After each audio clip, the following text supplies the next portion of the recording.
Iglesia Presbiteriana Reformada de México Sinaí.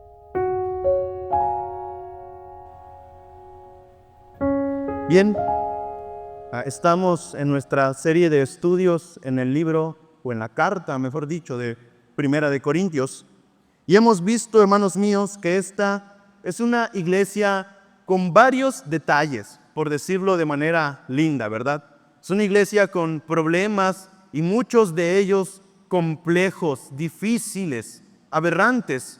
Muchos de estos problemas que encontramos en la iglesia de Corinto harían que varios de nosotros saliéramos corriendo de ella enseguida. Cosas tales como divisiones de los hermanos diciendo: yo soy de este líder, yo soy del otro, yo soy de aquel. Problemas en la cena del Señor, donde incluso algunos terminaban ebrios al participar de ella.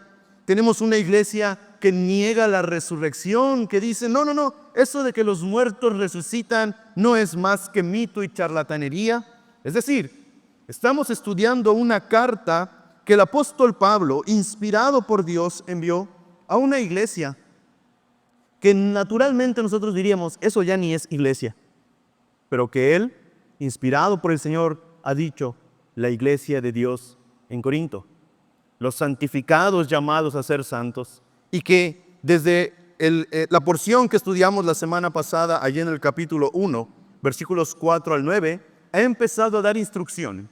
Y el primer asunto que Pablo va a tratar es el conflicto, las divisiones, las contiendas de esta iglesia, y ocupará del capítulo 1 hasta prácticamente el capítulo 4 para atender este asunto de las divisiones. Pero hermanos, cuando Pablo piensa en atender la división de la iglesia, no solamente les dice: hermanos, no se peleen, ¿no? ¿Se han dado cuenta, hermanos, cómo a veces damos soluciones obvias y que al mismo tiempo no son útiles? Cuando alguien está llorando, ¿qué le decimos? No llores, ¿no? Cuando alguien tiene miedo, ¿qué le decimos? No tengas miedo, ¿no? Y cuando alguien está peleando, ¿qué le decimos? No peleen, ¿no? Hermanos, no es así como Pablo atiende el problema. Ante la realidad de las divisiones, el apóstol Pablo les recuerda el Evangelio. Porque, mis amados hermanos, cuando nosotros como iglesia del Señor entramos en conflicto, en contiendas y divisiones de naturaleza carnal, lo que estamos haciendo en el fondo es menospreciar el Evangelio. Los pleitos y divisiones de la iglesia, las enemistades entre los hermanos, no son, hermanos míos, otra cosa sino el menosprecio del Evangelio. Porque nuestra unidad no está centrada en nuestros gustos o afinidades que compartimos, sino en esta realidad, que hay un solo nombre en el cual los hombres son salvos: Cristo. Nuestra unidad se centra en el Evangelio, y cuando nosotros hacemos a un lado esta realidad y damos lugar a pleitos y enemistades, no solamente estamos menospreciando al hermano con el cual entramos en conflicto, estamos menospreciando el Evangelio de nuestra unidad. Y yo creo que es por eso, hermanos, que atendiendo el asunto de los pleitos y divisiones en la iglesia, el apóstol Pablo viene a recordarles el Evangelio. Atendiendo el asunto de las enemistades y los pleitos en la iglesia, el apóstol Pablo viene a recordarle a esta iglesia el mismo centro del Evangelio, la cruz de Cristo. Porque aunque para nosotros, fíjense su atención en la Biblia, hermanos, para nosotros, que leemos la Reina Valera 1960, entre el versículo 9 y el versículo 10 hay una división, ¿cierto? Pero debemos entender esto, hermanos míos. Originalmente, esta es una carta, y el apóstol Pablo no la escribió con divisiones. De tal manera que cuando los hermanos en Corinto reciben la carta, la leen de corridito, ¿no? Nosotros hacemos exposiciones segmentadas, pero ellos leyeron la carta de corrido. De tal manera que lo que viene a continuación no es un tema aparte de ¿está Cristo dividido? No, es la continuación. Pregunta el apóstol Pablo: ¿está Cristo dividido? Y para recordarnos que no es así, nos lleva a la esencia del Evangelio. Y es que, hermanos, la palabra evangelio, la idea del evangelio es sumamente común entre los cristianos. ¿Hay algún cristiano que no haya hablado o mencionado la palabra evangelio? ¿Verdad que no? Es parte del acervo de los cristianos. Pero hermanos, ¿entendemos qué es el evangelio? Si a ti te dieran el micrófono en este momento y te dijeran, hermano, en un minuto dinos qué es el evangelio, ¿sabrías qué responder? ¿Sabrías exactamente, quizás no todos los detalles y pormenores del evangelio, porque en un sentido el evangelio es todo el consejo de Dios, toda la Biblia, pero en un sentido estricto, donde te refieres al meollo, al centro, la esencia del evangelio, ¿podrías tú definirlo? Yo me temo, hermanos míos, que vivimos tiempos donde hay mucha iglesia evangélica, pero hay muy poco evangelio en la iglesia. Vivimos tiempos, hermanos míos, donde muchas iglesias se levantan por aquí y por allá. Hay esquinas de Cancún donde hay 3 iglesias, una enfrente de la otra, ¿no? Hay 3 iglesias, pero hermanos, ¿entendemos qué es el evangelio? ¿Sabemos realmente cuál es la esencia, el núcleo del evangelio? Porque muchos de los grandes conflictos que tenemos como iglesia se deben precisamente a que no terminamos de entender el evangelio. El evangelio. El ABC, ¿no? El ABC que en realidad es entre el A a la Z. Así que para esto, hermanos, hoy vamos a hablar. ¿Qué es el evangelio? Y el sermón se titula La cruz y la predicación. Así que vamos a decir hoy 3 verdades con respecto al evangelio, que son muy importantes que siempre tengamos en cuenta. En primer lugar, hermanos, diremos que el evangelio se centra en la cruz. Lo primero que diremos, el evangelio se centra en la cruz. En segundo lugar, diremos, hermanos míos, que la cruz de Cristo es despreciada por el mundo. La cruz de Cristo es despreciada por el mundo. Y en tercer lugar, hermanos míos, diremos que la cruz de Cristo es el único mensaje que puede salvar. Así que vamos a verlo. Sé que hermanos dirán, pastor, eso ya me lo sé. Por eso no tengo problema en repetirles, porque es la esencia de la vida cristiana, el evangelio. Así que veamos en primer lugar, hermanos míos, que el evangelio se centra en la cruz. Versículo 18 de Primera de Corintios. ¿Pueden leerlo conmigo, hermanos? Primera de Corintios 1:18 dice, porque la palabra de la cruz es locura a los que se pierden, pero a los que se salvan, esto es a nosotros, es poder de Dios. El apóstol Pablo termina, digamos, la sección primaria de la exhortación a la iglesia en medio de sus disturbios y pleitos, diciendo, no me envió Cristo a bautizar, sino me envió a predicar, no con palabras de sabiduría humana, para que no se haga vana la cruz de Cristo. Es decir, que desde el sermón anterior, el apóstol Pablo ha introducido para nosotros el tema de la cruz como un referente de la unidad cristiana. Y abundando en esto, él no solamente quiere tocarlo de pasadita, sino que abundando en esto, continúa hablando en términos de la cruz. Y ahora, hermanos míos, en el versículo 18, reconoce al evangelio, dice, yo fui enviado a predicar el evangelio, y en el versículo 18, a este evangelio lo identifica como la palabra de la cruz. Y aquí, hermanos, debemos entender la manera en que el apóstol utiliza el lenguaje, porque muchas veces, hermanos míos, por no entender algunos usos del lenguaje que podemos dar, llegamos a conclusiones erradas, ¿no? Por ejemplo, alguna vez hay un canto que dice, oh, yo siempre amaré esa cruz, es su triunfo mi gloria eterna. Y una vez un hermano vino y me dijo, yo no amo la cruz, yo no amo un pedazo de madera, ¿verdad? ¿Han escuchado algo así, hermanos? ¿La cruz qué es? ¿No? ¿La cruz qué hizo? Nada. Ese pedazo de madera no sirve para nada. Y bueno, en ese sentido, estamos de acuerdo. Pero ¿cómo llama aquí Pablo el evangelio? La palabra ¿de qué? De la cruz. Si Pablo quería ser preciso, ¿no debió haber dicho la palabra de Jesús, la palabra de Cristo o algo así? ¿Por qué Pablo llama aquí al evangelio la palabra de la cruz? ¿La cruz habló, hermanos? ¿La cruz, ese pedazo de madera, dijo algo? Por supuesto que no. Una vez más, debemos entender que esta es una figura retórica, una figura del lenguaje, donde se utiliza la idea de que un objeto inanimado lleva a cabo acciones para enfatizar su importancia, para enfatizar su valor, para enfatizar que es central en algo. Y es por eso que aquí, hermanos, el Evangelio es identificado con la palabra de la cruz, porque la obra de Cristo, escuchen bien esto, no la obra del pedazo de madera, la obra de Cristo en aquella cruz es central en el mensaje del Evangelio. No hay Evangelio sin cruz.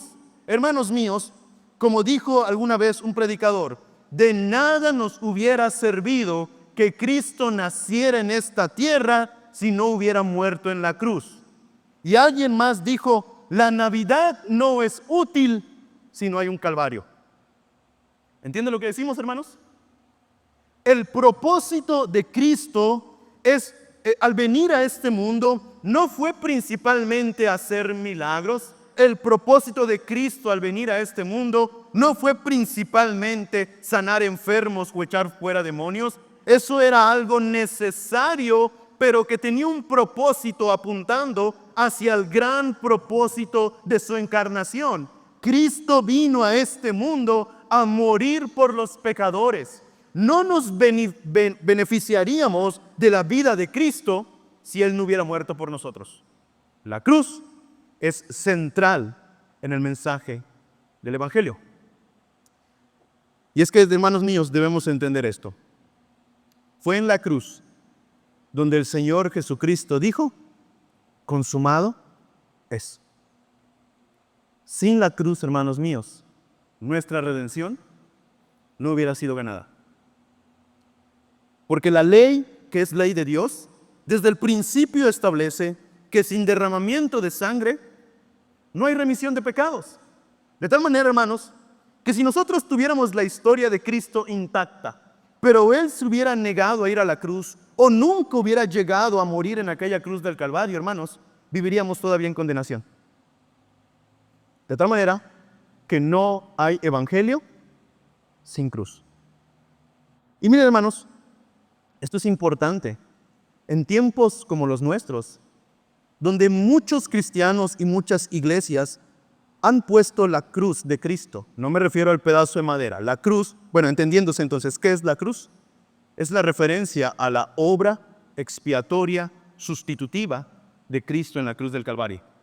¿Por qué es la palabra de la cruz? Porque hace referencia a lo central, a lo importantísimo, hermanos, de la muerte de Cristo en la cruz del Calvario. Y digo esto es importante recordarlo en tiempos como los nuestros, donde muchos creyentes y muchas iglesias parecen haber puesto a un lado la obra de Cristo en la cruz, en su adoración y en su predicación del Evangelio. Para muchas iglesias, por ejemplo, hoy en día el mensaje del Evangelio se resume en Dios te ama, ¿no? ¿Han visto, hermanos? Y mi intención no es criticar por criticar, sino mi intención es mostrar cómo sutilmente nos movemos a un evangelio sin cruz, ¿no? ¿Han visto algunas veces que ciertas iglesias pues de repente se paran en semáforos, ¿no? En esquinas concurridas y levantan letreros? ¿Lo han visto? Y esto como una estrategia de evangelismo. ¿Qué frases solemos encontrar en esas pancartas, hermanos? Dios te ama, Dios tiene un plan maravilloso para tu vida, sonríe, un claxon si Dios te ama, ¿no? Cosas como esas. Pero ¿está allí el centro del Evangelio? Porque no es muy común que se levanten pancartas que digan, el Hijo de Dios tuvo que padecer en la cruz del Calvario la muerte por ti. Como que eso no, ¿verdad? Ahí probablemente sí les piten, pero con otra intención, ¿no? Es decir, hermanos, hemos transformado el Evangelio en un Evangelio donde la cruz es puesta aparte. Por ejemplo, yo lo noto también, hermanos, en lo que la iglesia canta, ¿no? Queremos cantos que expresen de manera romántica nuestros sentimientos al Señor, pero no queremos cantos que expresen la obra expiatoria de Cristo, ¿no? Como que no nos emociona tanto cantar lo que cantamos hoy, ¿no? Muerto está el morir por su abnegado amor, ¿no?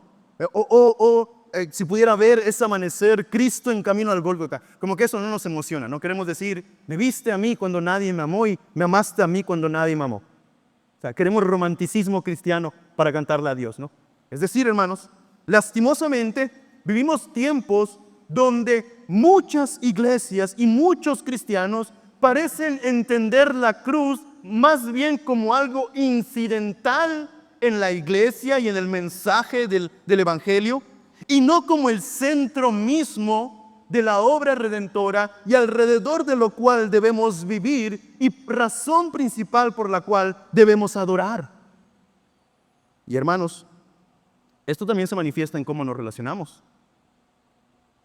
Porque ponemos mucho énfasis en relacionarnos con los hermanos que nos caen bien, los hermanos que nos tratan bien, los hermanos con los cuales tenemos gustos parecidos, y olvidamos, hermanos, que el centro de nuestra comunión, ¿cuál es? La obra de Cristo en la cruz. Lo que nos da identidad como un cuerpo no es que todos vengamos del mismo municipio, ¿verdad? Lo que nos da identidad como un cuerpo no es, hermanos míos, que todos nosotros le vayamos al mismo equipo de fútbol. A algunos ni siquiera les gusta el fútbol, ¿verdad? Lo que nos da identidad es que todos hemos venido a refugiarnos bajo la sombra de la cruz. Es decir, bajo la sombra del Cristo muerto por nosotros. La cruz es el centro del Evangelio. Sin cruz, no hay Evangelio. Hemos visto en primer lugar, entonces, hermanos, que la cruz es el centro del Evangelio. Ahora, en segundo lugar, hermanos, veamos que el mundo se opone al mensaje de la cruz. El mundo se opone al mensaje de la cruz. Una vez más, versículo 18 dice, porque la palabra de la cruz es, ¿qué cosa? Locura. Guay. ¿Pero para quiénes? Para los que se pierden. Pero a los que se salvan, esto es a nosotros, es poder de Dios. Hermanos, he aquí el Señor diciéndonos cómo miran los incrédulos el Evangelio. ¿Cuál es lo menos? ¿Cuál es la idea más sencilla que los incrédulos tienen de la cruz? Locura. Todos aquellos que no conocen a Cristo, todos aquellos que están en rebelión y en distanciamiento por causa de su incredulidad, deben ser honestos y decir que en lo menos consideran al Evangelio una locura. Todos aquellos que se niegan a venir a Cristo en arrepentimiento y fe, lo hacen porque consideran que el Evangelio no es digno de ellos, que el Evangelio no es digno de que ellos comprometan su vida a ese mensaje. Porque debemos reconocer algo, hermanos. Todos los seres humanos estamos vendidos o entregados, voy a utilizar mejor esta palabra, estamos entregados a algún mensaje. El Salmo 1 nos dice que solamente hay dos maneras de vivir. La manera escuchando el consejo de los malos o la manera escuchando la voz de Dios en su santa ley, su santa palabra. Solo hay dos maneras de vivir. Y aquellos que rehúsan venir a Cristo están implícitamente diciendo que lo que el Señor dice que es la verdad y el camino no es lo suficientemente digno para que ellos lo sigan. Prefieren seguir otras ideas, seguir otras modas, seguir otros conceptos o filosofías, pero no el del Evangelio. Porque es locura. Y miren, hermanos, hasta el día de, así como en los tiempos de Corinto, esto sigue siendo una realidad para nosotros. Primero, debemos entender una vez más que aquí se está escribiendo una carta a la iglesia de Dios que está en Corinto. Y recuerden lo que dijimos cuando hablamos rápidamente de esta ciudad. Esta ciudad está muy cerca de Atenas, ¿no? Hermanos, ¿qué hacía famosa a Atenas? Una ciudad de filosofía. Bueno, Corinto no es una ciudad muy distante a Atenas, de tal manera que la influencia de Atenas llega a Corinto. Corinto es una iglesia amante de la filosofía y los sofistas. Los sofistas son personas que hablan sabiduría de manera elocuente, de manera elegante, de manera atractiva, ¿no? De tal manera, hermanos, y además de ser un lugar cercano a Atenas, Corinto también recibía mucha gente de Alejandría. Alejandría en su tiempo llegó a ser conocida como la ciudad de la sabiduría.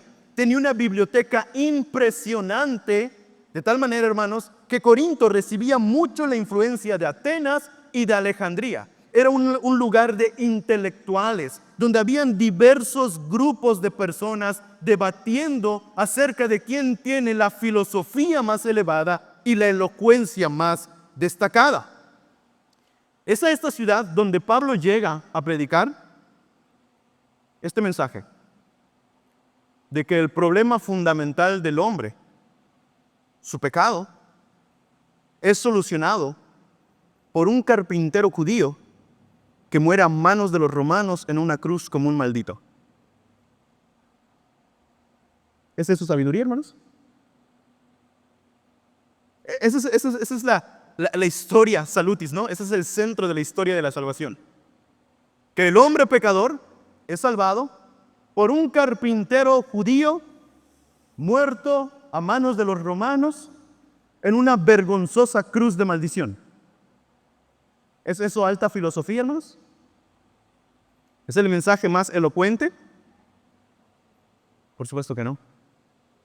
Yo sé, hermanos, que varios de nosotros nacimos en el contexto de la iglesia cristiana.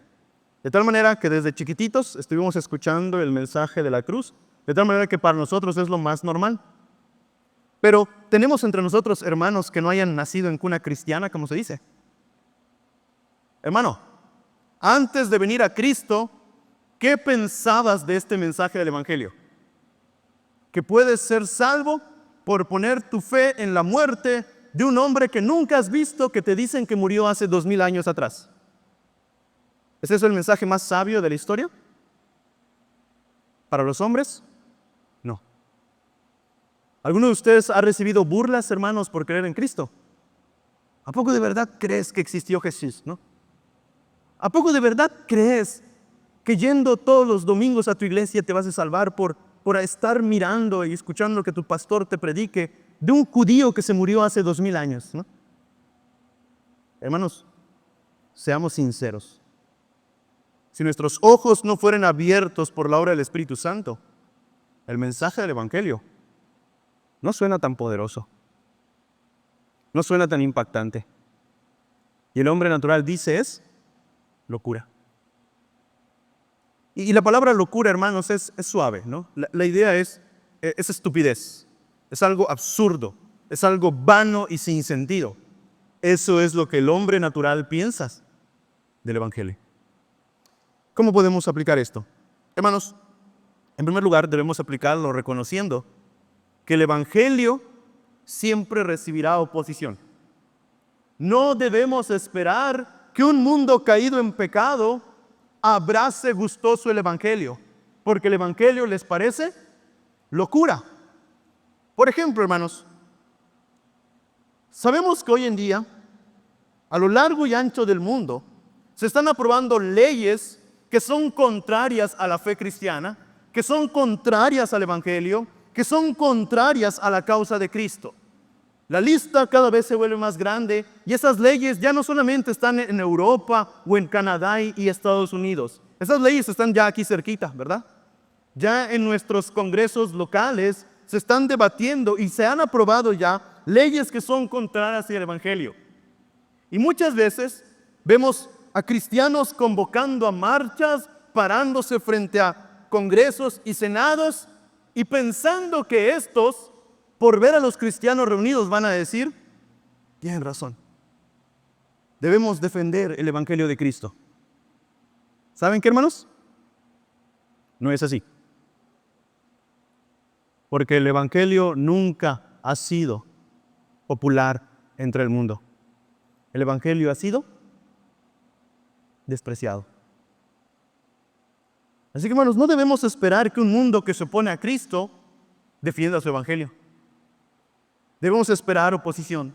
creyente, no te sorprendas de que cada vez más y más este mundo donde vivimos se levante en contra de la causa de Cristo. El Salmo 2 nos lo advierte desde el principio.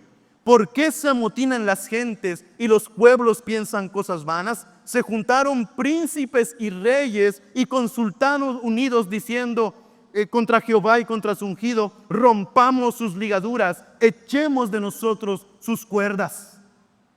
Para ellos el evangelio no es una causa que defender. Para ellos el evangelio es una causa que pisotear. Hermanos, por lo tanto, los cristianos no debemos ser pajaritos inocentes que piensan que el mundo va a decirles: wow, qué hermoso mensaje. Claro, anúncienlo más. Miren, les vamos a dar todas las plataformas para que ustedes anuncien su mensaje. No, hermanos, si hemos de predicar el evangelio, si hemos de levantar el estandarte de Cristo, ¿qué debemos esperar? Oposición. De tal manera que el mundo se oponga, no debe movernos a dejar de predicar la palabra de la cruz. Debe impulsarnos. Porque mientras más oposición encontremos del mundo, más quiere decir, hermanos míos, que el reino de las tinieblas está atemorizado. Prediquemos el evangelio sin temor, aunque tenga delante de sí oposición. Las puertas del Hades no prevalecerán. Pero en segundo lugar, ¿sabes qué también quiere decir esto, hermano mío? De que muchas veces cuando le prediques a la gente, te rechazará. No, ya no hablamos del sistema como sistema, sino hablamos de los individuos. ¿Nunca les ha pasado, hermanos, que te armas de valor para por fin predicarle a tu primo, a tu vecino, al compañero de trabajo, ¿no? Y ahí todavía así como con la mandíbula temblando: oye, quiero predicar, quiero hablarte de Jesús, conoces tú, y estás temblando y te armas de valor y le predicas el evangelio solo para que al final te diga: pues eso es lo que tú crees. O no, yo crecí en tal religión. O no, son tonterías lo que tú me dices, ya te lavaron el cerebro. ¿Ha pasado eso, hermanos? Siempre que predicamos el evangelio, ¿las personas creen? No. Porque el hombre natural no puede discernir lo que es del Espíritu. Está muerto en sus delitos y pecados. No puede responder hasta que el Señor mismo, por la obra de regeneración, lo capacite para venir a la fe y a la conversión en arrepentimiento delante del Hijo de Dios. De tal manera, hermanos míos, que miren, el evangelio no debemos mirarlo como una varita mágica con la cual tú tocas la cabeza de la persona y esto ya se olvidó de que era un pecador y entonces dice: sí, ahora soy cristiano. No, el evangelio debe ser anunciado, pero debemos recordar, hermanos, que el evangelio es efectivo en aquellos que de antemano fueron escogidos para vida eterna, por lo cual, como tú y yo no sabemos quiénes son esos escogidos, muchas veces predicaremos a gente que no ha sido llamada a salvación y que rechazarán el evangelio, que te burlarán, que quizás te dejarán de hablar si tú insistes: debes creer en el evangelio. Y hermanos, cuando eso ocurre, el evangelio no ha perdido su poder. Porque el evangelio es poderoso para salvar a todos aquellos para los cuales el Señor lo ha dispuesto. Y el Señor añadía cada día a los que habrían de ser salvos. De tal manera, hermano, que cuando tú prediques el evangelio a otros y lo rechacen, no digas: ¿y entonces para qué? Ya le prediqué a tantas personas y ninguna ha creído. Recuerden a Isaías también hablando de esta manera: Señor, ¿quién ha creído a nuestro anuncio? ¿Quién ha escuchado nuestro mensaje? Bueno, hermanos, es que nuestro deber no es convertir a las personas. Eso está solo en la soberanía y poder de Dios. Nuestro deber es predicar el evangelio, levantar el estandarte de Cristo y decir: en esta causa yo moriré, aunque el mundo se lo oponga. Por lo cual debemos entender, hermanos, que muchas veces cuando prediquemos el evangelio, lo que recibiremos será gente que no cree, pero debemos seguir anunciándolo. Y lo tercero que debemos decir a esto, hermanos míos, es que, miren, no hay neutralidad. No hay neutralidad. O crees el evangelio o lo rechazas.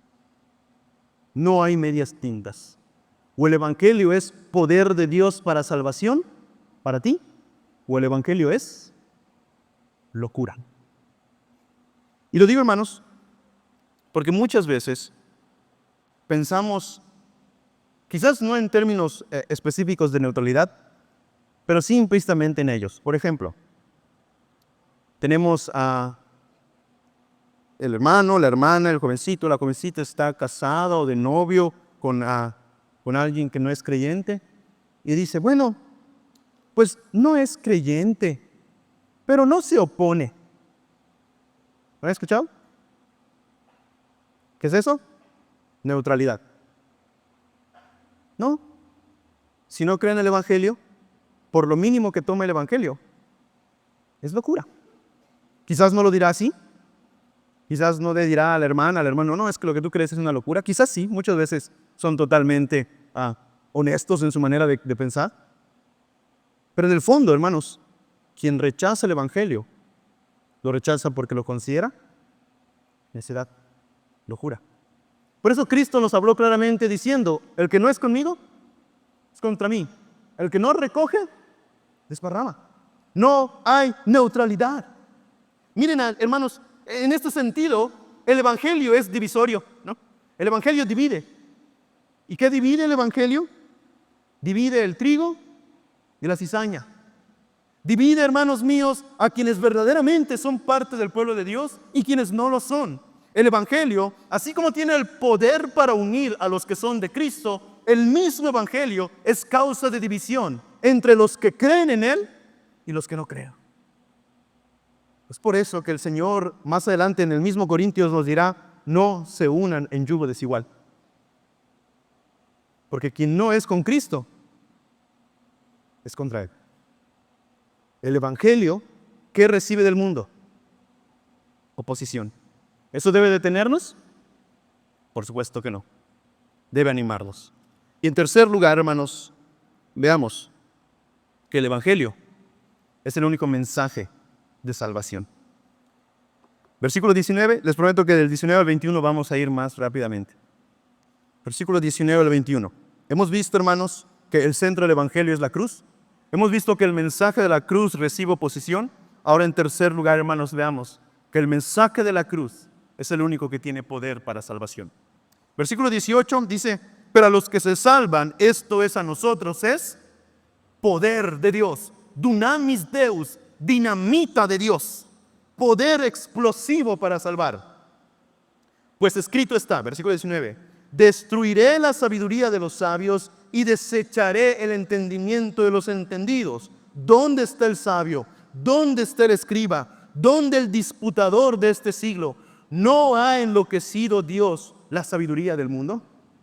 Vean, hermanos, después de defender la realidad de que aunque para algunos el Evangelio es locura, para aquellos que conocemos a Cristo es poder para salvación, el Señor pasa a contrastar la sabiduría del mundo con la sabiduría de Dios. Y aquí, hermanos, Él dice claramente lo que Dios ha hecho con la sabiduría del mundo. Dice, destruiré la sabiduría de los sabios y desecharé el entendimiento de los entendidos. ¿Qué está diciendo aquí, hermanos míos? Está diciendo que la sabiduría del mundo no tiene ninguna capacidad o posibilidad de ofrecernos salvación. Un autor alguna vez dijo, la filosofía es el análisis humano del problema humano y la solución humana. Esa es la filosofía, ¿no? Es el análisis humano, son humanos analizando el problema del hombre, el problema humano, y ofreciendo la solución humana. Y hermanos, si algo podemos saber de cualquier filosofía, es que fracasa en resolver el problema del hombre. Desde los tiempos antiguos con los grandes filósofos de la antigüedad, Platón, Sócrates, Aristóteles, todos fracasaron.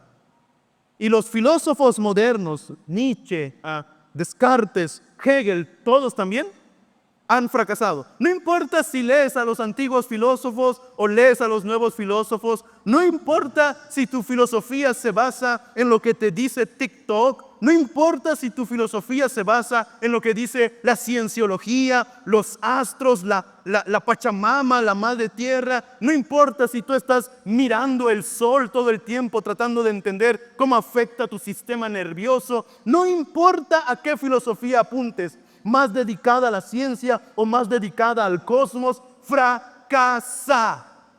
Toda la sabiduría humana ha sido destruida por Dios, ha sido desechada por Dios como instrumento de poder salvar al hombre. Alguien dijo una vez, los filósofos se han acercado a la salvación, pero no han podido tocarla. Porque debemos decirlo, hermanos, muchas veces estos hombres han dicho cosas que dicen, oye, como que es cierto, ¿verdad? Y no son pocos los creyentes incautos que se dejan impresionar por ellos, ¿no? Ya leía Nietzsche, ¿no? Y ya puedo mirar por encima del hombro a los demás hermanos que solo leen su Biblia. Hermanos, uno de mis maestros una vez lo dijo así en clase de filosofía. Un hombre de campo que ni siquiera terminó la primaria, pero que tiene su Biblia en su mano y en el corazón, es más sabio que el más grande de los filósofos que este mundo ha visto. La sabiduría del mundo, hermanos, puede impresionar, pero no puede salvar. Y insisto, hermanos, no solo hablo de la filosofía clásica, hablo de cualquier filosofía de vida. Es que yo soy New Age, ¿no? Yo me conecto con la Madre Tierra, yo conecto con el cosmos. Pero a lo mejor tienes una filosofía más elevada, no importa. O sea, hablo de cualquier filosofía de vida. Cualquier manera de vivir está desacreditada e incapacitada por Dios para salvar. Por eso en el versículo 20 tenemos como unas preguntas retóricas de burla a esta idea, ¿no? ¿Dónde está el sabio? ¿Dónde está el escriba? El sabio y el escriba eran las personas consideradas más intelectuales, más destacadas intelectualmente en aquel tiempo. ¿Dónde está el disputador de este siglo? Habla de los que se enfrentaban en debates en las plazas de Corinto, que se resaltaban por ser los grandes disputadores. ¿Dónde están? Y vean la última pregunta retórica del versículo 20. ¿No ha enloquecido Dios la sabiduría del mundo? ¿La ha destruido? ¿La ha desechado? ¿La ha enloquecido? Miren si no es cierto, hermanos. La palabra del Señor es suficiente para que la creamos por sí misma. Pero la evidencia en la vida diaria está. Hermanos, no estamos en un mundo de locos. ¿Saben cuántos géneros para las personas están distinguidas hoy, hermanos? Más de un centenar. O sea, hay más de 100 géneros. Ya no solamente es LGTBQ, ¿no? O sea, ahí se les acabó el abecedario. Hay más géneros que letras. ¿De verdad? Porque resulta que cuando encuentran huesos de la prehistoria, o es hombre o es mujer, ¿verdad? ¿No ha enloquecido Dios la sabiduría del mundo? ¿No ha enloquecido Dios la sabiduría del mundo, hermanos? ¿Por qué estamos como estamos? Porque nuestra sociedad cada vez más se aleja de Dios, pretendiendo ser sabia sin Dios. Y la sabiduría humana ha venido cosechando sus frutos. ¿Y qué estamos mirando en estos tiempos, hermanos? Un mundo donde hay una tecnología que jamás hubieran imaginado, quizás hace 50 años, ¿no? Si a un hermano que murió hace 50 años, en sus días de vida, le hubieras dicho, ¿crees tú que un día vas a estar hablando en una pantallita con una persona que está al otro lado del mundo? Le hubiera dicho, estás loco. Tenemos tecnología cual no ha habido otra en la historia. Y cada vez, hermanos, hay menos sabiduría. Hay menos sabiduría. ¿No ha enloquecido Dios la sabiduría del mundo? Porque esta sabiduría no tiene ningún poder para salvar. Pero el versículo 21 dice: pues ya que en la sabiduría de Dios el mundo no conoció a Dios mediante la sabiduría, agradó a Dios salvar a los creyentes, ¿cómo? Por la locura de la predicación. Hermanos, qué hermoso versículo. Al menos es uno de los versículos de Corinto que yo me sé de memoria. Me encanta este versículo. Dios desacreditó la sabiduría humana como medio para salvar, porque no puede darla a conocer. Pero Dios no se ha negado a darse a conocer. Él ha querido darse a conocer y lo ha hecho a través de la palabra de la cruz, un mensaje que para el mundo es locura, y ha querido hacerlo por un medio particular. ¿Cuál es? La predicación. El Señor no nos ha dejado ninguna otra estrategia para darse a conocer que no sea la predicación. Que por cierto aquí es llamada la locura de la predicación. Un mensaje que es locura por un medio que también es reconocido como locura. Hermanos, piensen esto. Si usted invitara a 10 de sus conocidos que no son creyentes y les dice: te invito a la iglesia a comer cochinita, ¿cuántos vendrían? No sé si todos, pero la mayoría, ¿no? Quizás, ¿no? Pero si usted le dice: ven, te invito a la iglesia a escuchar 1 hora de predicación, ¿cuántos vendrían? Probablemente ninguno, ¿verdad? Pero hermanos, ¿cuál es el instrumento que Dios ha querido dejar para darse a conocer en la salvación y edificación de sus iglesias? La predicación. Un instrumento débil, la predicación, y un mensaje aparentemente débil, la cruz. Pero solamente este mensaje ha sido acreditado por Dios como poder para salvación, y solamente este instrumento, la predicación, ha sido acreditado por Dios como instrumento correcto para anunciarlo a Él. De tal manera, hermanos míos, que miren, por favor presten mucha atención a esto. Como iglesia debemos renunciar a la idea de que podemos encontrar un mejor mensaje y una mejor manera de atraer a los incrédulos a la salvación. No tenemos, hermanos míos, ni el derecho ni el deber de buscar la manera de presentar a Cristo que no sea por el mensaje de la cruz y que no sea a través de la predicación. Y ese es el problema que ocurre en muchas iglesias y en muchos cristianos hoy en día, que estamos enfocados en traer a las personas a la iglesia, pero a través de mensajes apartados de la cruz, pero también a través de otros instrumentos que no son la predicación. Y esto, hermanos, ha traído consecuencias devastadoras.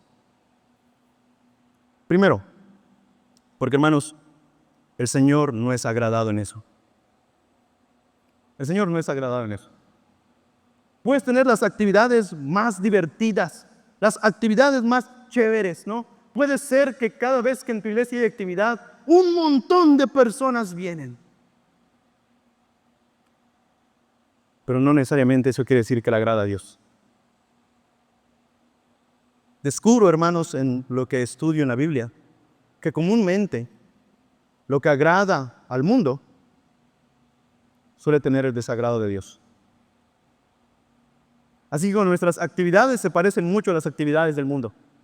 Cuando nuestros calendarios se parecen mucho a los calendarios del mundo, hermanos, es probable que en vez de estar buscando el agrado de Dios, busquemos el agrado de las personas. En su sabiduría, el Señor no quiso ser conocido por la sabiduría humana. No dejó a la sabiduría humana el descubrir por sí misma cómo agradar a Dios, cómo conocer a Dios, cómo presentar a Dios. No. Él mismo nos lo dijo. Pero segundo, hermanos, esto ha tenido consecuencias catastróficas. Porque muchas iglesias están llenas a rebosar de gente, pero la gente está vacía del Evangelio. Hay emociones, hay gritos, hay toda clase de manifestaciones, pero ¿qué es lo que carece? Domingo a domingo, semana a semana. El Evangelio. El Evangelio. Hermanos, el hambre puede ser entretenida, pero no puede ser negada. ¿Sí? Y si tú tienes a un niño con hambre, puedes distraerlo, le pones la tele, ¿verdad? Y a lo mejor se le va a olvidar que tiene hambre. Pero ¿sabes qué? No le haces bien haciendo eso. Lo dañas. Así muchas iglesias, hermanos, tienen a sus feligreses entretenidos con un montón de actividades, haciendo un montón de cosas, pero no le están dando el Evangelio. Y lejos entonces de estarlas cuidando, lo que están haciendo es afectarlas profundamente. Tercero, hermanos, eso también es profundamente dañino, porque cuando nosotros nos negamos a usar lo que Dios nos ha dado, perdemos efectividad. Hermanos,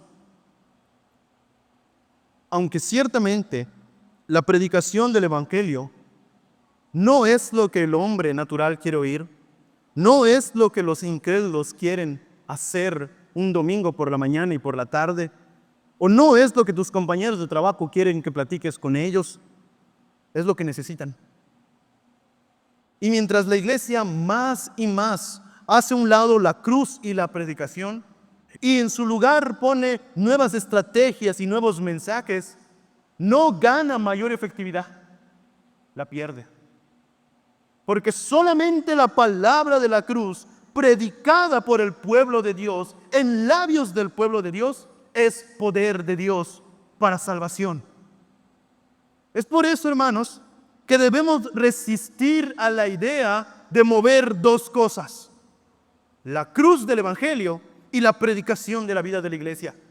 Sí, puede ser que para mucha gente esto sea insoportable, porque lo que tienen es comezón de oír. Pero para aquellos que han sido ordenados para vida eterna, en su tiempo y en su momento, esto que es locura les vendrá a ser lo más deseable, lo más hermoso, lo más satisfactorio a su corazón. Porque, hermanos, cuando los hombres y mujeres son regenerados, les es infundida vida nueva y son capacitados para ver a Cristo, por primera vez pueden ver que lo que tenían por necedad es la sabiduría más grande que pueden adquirir, y lo que tenían por sabiduría no es más que locura. Hermanos, por lo tanto, no cedamos a las modas, no cedamos a los tiempos, no nos conformemos a este siglo y sus estrategias, no nos conformemos a este siglo y sus mensajes. Mantengámonos firmes en la cruz y la predicación. Termino aplicando esto rápidamente también. Esto quiere decir, hermano, en primer lugar, que todos los creyentes debemos procurar cada día recordarnos a nosotros mismos el Evangelio. Que no pase un día sin que vayas a la cruz. Y con esto no quiere decir que tienes que hacer un viaje a Jerusalén, ¿no? Quiero decir, hermano, que no haya un solo día sin que vayas a Cristo en arrepentimiento y fe, creyendo y confesando: soy injusto por mí mismo, pero tú perdonas y limpias mi maldad. Que no hay un día que no vayamos a la cruz para recordarnos, hermanos míos, que lo que somos, lo que tenemos, se debe únicamente a lo que el Cordero de Dios hizo en la cruz del Calvario por nosotros. Oh creyente, no pienses que el Evangelio ya es algo que tú no necesitas porque llevas 20, 30, 40 años en la iglesia. Necesitamos el Evangelio cada día, porque el Evangelio es poder de Dios para salvación. En segundo lugar, hermanos míos, esto quiere decir que debemos procurar presentar a Cristo y a este crucificado a los hombres. ¿Tienes compañeros de trabajo, vecinos, familias, amigos o enemigos que no son creyentes? ¿Qué necesitan escuchar? La palabra de la cruz. Y la gran pregunta que el Señor hizo a Isaías también resuena hoy. ¿A quién enviaré? ¿Quién irá por nosotros? ¿Qué debemos responder, hermanos? Heme aquí, envíame a mí. Hermano, tú has sido puesto como un heraldo de la cruz, como un heraldo del Cristo crucificado, el único que puede salvar a los pecadores. En tercer lugar, hermanos, esto quiere decir que debemos valorar la predicación. Sí, hermano, yo sé que a veces es difícil porque sales del trabajo tarde y el domingo en la mañana estás durmiendo, ¿no? Sí, hermanita, yo sé que a veces es difícil porque los niños están reclamando mucho de tu atención. Sí, hermano, yo sé que es difícil porque quizás el partido de hoy estaba bueno y no lo vas a poder ver, ¿no? Pero hermanos, el Señor ha querido salvar y edificar a su iglesia por la locura de la predicación. Así que valoremosla, hermanos. Valoremos la predicación, pues es el instrumento que Dios nos ha dejado para atraer a los pecadores a sí mismo y para edificar en Él a la iglesia que Él ha comprado con su sangre preciosa. Claro que podríamos hacer muchas otras cosas. Claro que podríamos hacer una obra de teatro. Claro que podríamos, hermanos míos, hacer un show, un concierto. Claro que podríamos hacer muchas cosas. Pero ¿de qué serviría todo eso sin la aprobación de Dios? En la sabiduría de Dios, Él no quiso darse a conocer por medios humanos. Él quiso darse a conocer por la locura de la predicación. ¿Sabes qué quiere decir eso, hermanos? Que no hay mejor momento en la semana que podamos disfrutar que cuando Cristo es predicada. Valora la predicación. Valora la predicación. Y en cuarto lugar, hermanos, quiero también aplicar esto para aquellos que hoy vinieron sin Cristo. ¿Cuál es tu opinión del Evangelio, amigo? ¿Por qué no has creído? ¿Por qué rehusas venir al Hijo de Dios que fue muerto por ti en la cruz del Calvario? O indaga en tu corazón. Quizás tú digas, pues a mí ni me va ni me viene, ¿no?